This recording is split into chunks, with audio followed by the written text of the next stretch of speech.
And welcome back to the agenda. The Electoral Commission released the results of the by-elections held on the 28th of June. In Gauteng, the Patriotic Alliance won Ward 7 in the City of Johannesburg by 46.81%. The seat was previously under the control of the ANC. In KwaZulu Natal, the ANC won Ward 14 in iNkosi Langalibalele Council by 54.89%. The seat was previously under the control of the IFP. The result gives the independent councillor a kingmaker position between the ANC and the IFP. There were other 8 by-elections that took place on the day where the DA and the IFP retained their seats. We are now joined in studio by SABC specialist researcher Maswele Ralebona to reflect on these results. Maswele, good afternoon, good morning rather, and thank you so much for making time for us. Let's first start off with the Patriotic Alliance, the results they're coming in. Ward number 7, where is this? This is a ward in the City of Joburg at Enadale, or Fine Town. The Patriotic Alliance took the ward from the ANC. In this by-elections, one thing that we must also take cognizance with by-elections is the turnout during these by-elections. If you check especially where the DA retained their seats, they were winning with over 90%, and the turnout was sitting at around 21 to 24%.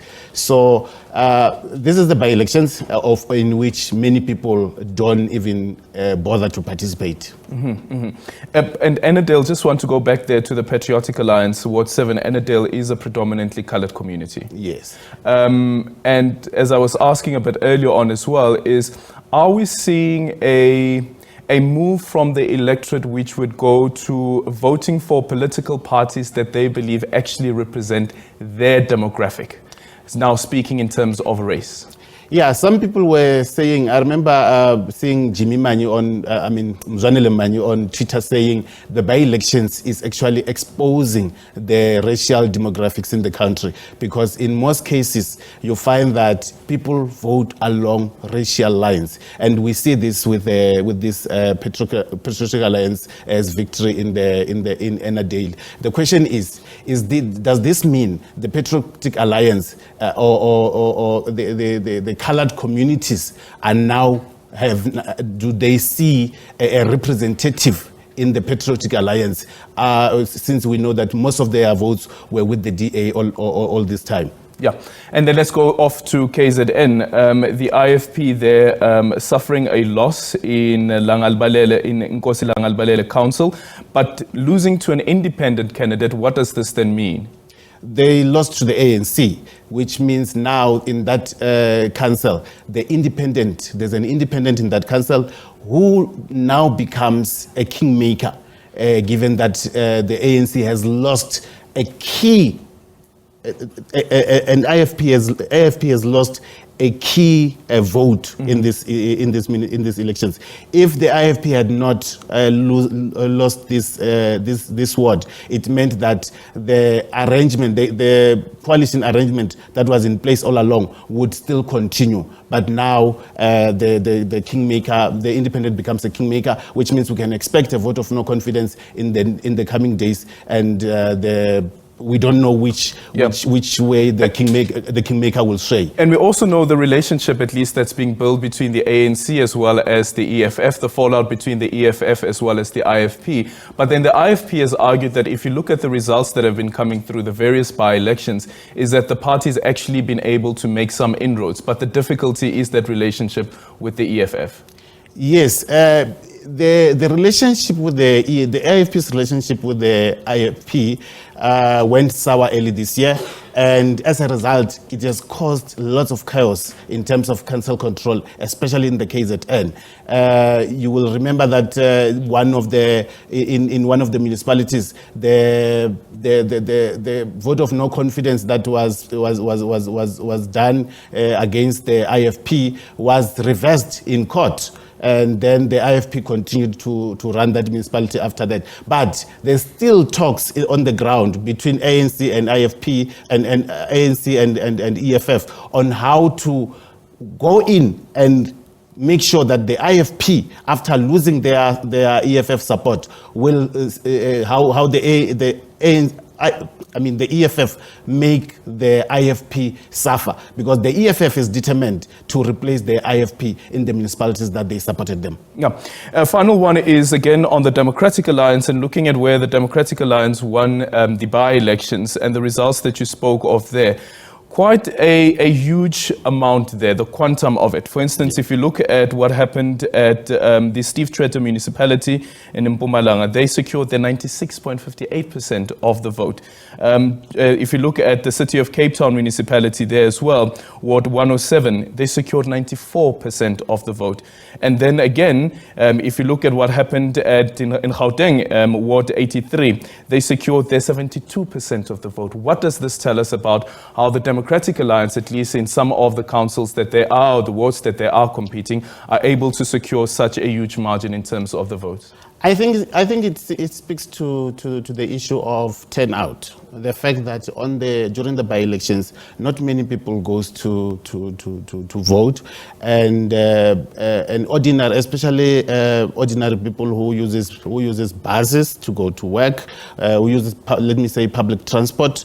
They would not, like you and I, if there was a by-elections in our wards today, we wouldn't be able to go and vote. But again, we must not play down the fact that the DA won with big margin, and they are retaining these wars, which kind of gives them a leeway to say they are. I saw their statement saying they are a government in waiting, which means they are doing well. For them, they think they are doing well, but check the turnout. It's around 21% to 24%, which is worrisome even to the IEC itself. Yeah, and you're correct on that one. But then again, when we look at KZN as an example, the turnout there is like 64%, 61%. And I guess here we're speaking about rural areas. Yeah, in rural areas, that's where many people don't go to work. That's where many people, the political parties, especially in KZN, they would go and campaign in masses, and we've seen since the beginning of this year, each and every, I can safely say each and every by-elections that have been happening since 2021 by-elections. There's also by-elections in KZN, and political parties in KZN. You'll remember, Adrian, that in 2021 we had 70 hung councils around the country, of which many of them are in KZN. So every by-elections in KZN counts. Every by-elections in KZN count, because it will determine where the council goes, who controls the council. Outside of iNkosi Langalibalele municipality, which other municipalities should we be looking at following the outcomes of these results? Anything that we can say that perhaps things may just sway the other way around? Well, in Tshwane, they are talking about the removal of the speaker. There's a vote of no confidence that is coming against the speaker, and we saw the DA won the seat there. They retained their seat there, which gives them power to say, okay, we are also doing well in the by-elections, and it really gives them power going forward.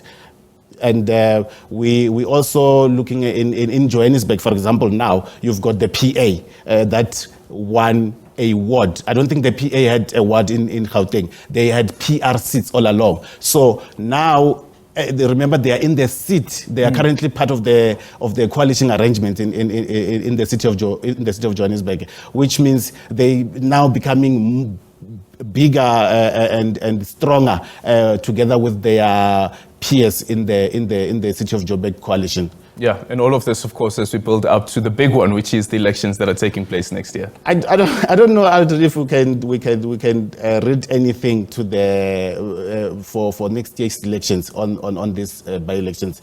You'll remember that in 2016, the ANC in 2016 local government elections, the ANC was at 53%. And in 2021, the ANC is now sitting at 45%. I'm talking nationally, 45%. Yeah. But when you check the national elections, the ANC was at 60-something, 62 in 2014, and then they went to 57 in 2019, 2019, which shows you that in terms of these elections, local government elections and national elections, there are different aspects and determinations of what determines the and of course with the general elections, the turnout is always much bigger compared to even local government elections. Not even speaking about by-elections now. With the local government elections, the turnout is not as huge as we see with the general elections, where it speaks to who gets elected to be in parliament and who gets elected to be in the provincial legislature. And also with local government elections, the characters the individuals also play a role. People want to know who they are going to vote for. And when it comes to national elections, it's all about parties. And people really go there thinking about the economy of the country, about their future, the social grants, the housing, and many other things. They play part in how people vote in those elections. And the EFF didn't score anything.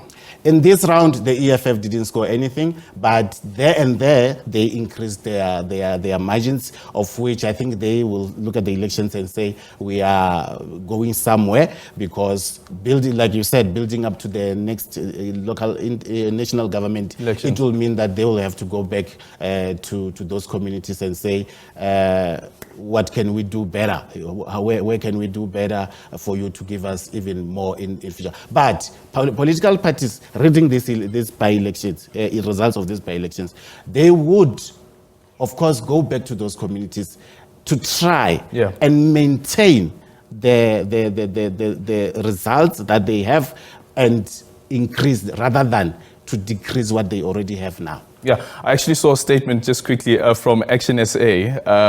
So they didn't win any awards. But however, though, they're celebrating the marginal increases that the party has noted in these elections. In Enadale, in the city of Joburg, they got, I think, they got 1,000 votes, of which they still, given the results of 2021, they were number 3 on the municipal list. They were number 3, ANC, DA, and Action SA.